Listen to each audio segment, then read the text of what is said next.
Electrode potentials and half cells. A lot of people think, including myself, electrode potentials, half cells, all of it is just what's it called? It's just understanding, but a lot of it is memorization with these flashcards. So, and I'm going to go through this with you right now. So, how can electrochemical cell be made? From two different metals dipped in different salt solutions with own ions connected by a wire.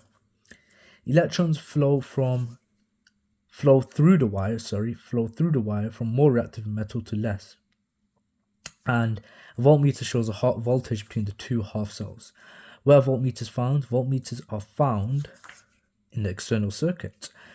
Solution is connected by a salt bridge to allow the ions to flow through and balance out the charges. Voltmeters found in the external circuits. Describe what happens to zinc/copper electrochemical cell. Well, zinc loses electrons because more easily than copper. In the half cell, zinc is oxidized, forming Zn2+ aqueous, releasing electrons to an external circuit. Other half cells, same number of electrons taken in from external circuit, reducing the Cu2+ ion to copper. Reactions happening in each electrode. They're reversible, and that's really important. Two key facts about writing half equation for electrochemical cells. Reduction. Now this is so important. The reduction reaction always is in the forward direction, and the electrons are always on the left hand side. Electrode potentials measure. What do they measure? They measure how easily a metal is oxidized.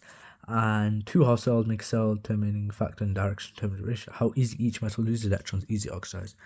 A metal that's easy to oxidize, very negative electrode potential. A metal that's harder to oxidize, very positive electrode potential, or less negative. Measure electrode potentials of a half cell by standard hydrogen electrodes. Definition of standard electrode potential.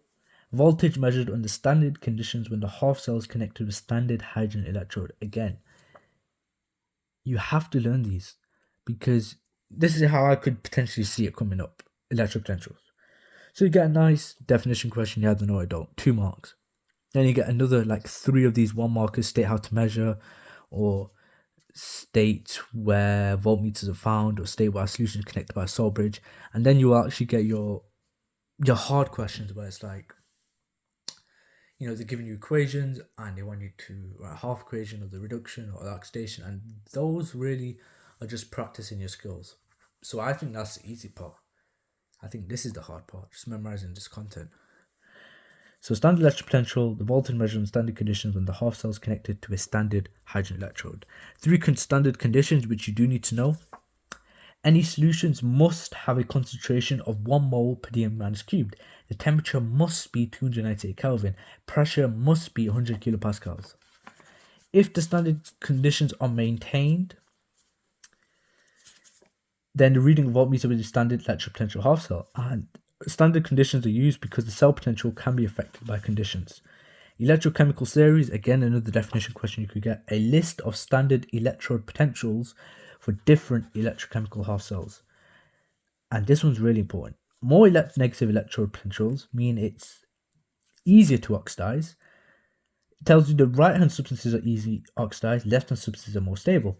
And more positive electrode, the right hand substances are more stable, left hand substances are more easily reduced. What is the formula for this? What is used to calculate the standard cell potential? Standard electrode potential. And standard cell potential is the reduced minus the oxidized. You just need to memorize that formula. Reduced minus oxidized. 2 key details when drawing cells. The half cell with the more negative potential goes to the left, and the oxidized forms go in the center of the cell diagram. The vertical line means in electrochemical cells, things in different phases separated by a vertical line, and the double vertical lines show a salt bridge. Define batteries, type of electrochemical cell which provide electricity to power watches and mobile phones. Again, I don't think that they would ever ask you that.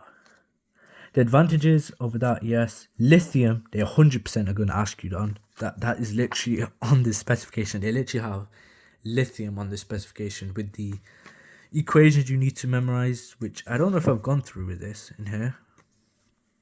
But we'll have a look. But I just want to see if batteries. I don't think they would ask you that. But yeah, most of this topic is past paper questions. Like, you need to practice it. Just like with, I don't know, amount of substance. That's all practice. There's very little memorization. There is some, but most of it's practice. Standard students should be able to use e-values, predict the direction of simple redox reactions. Okay, calculate the EMF of the cell, write and apply conventional representation. And then electrochemical cells use a commercial source of electrical energy. Simplified electrode reactions in this. Investigate how knowledge evolved from the first voltaic battery.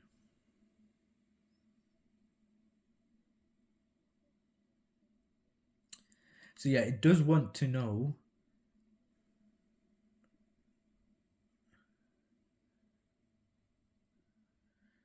the benefits and risks with the cells.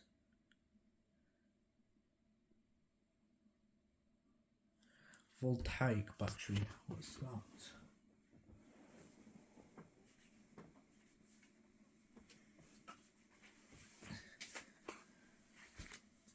Let's have a quick look, guys.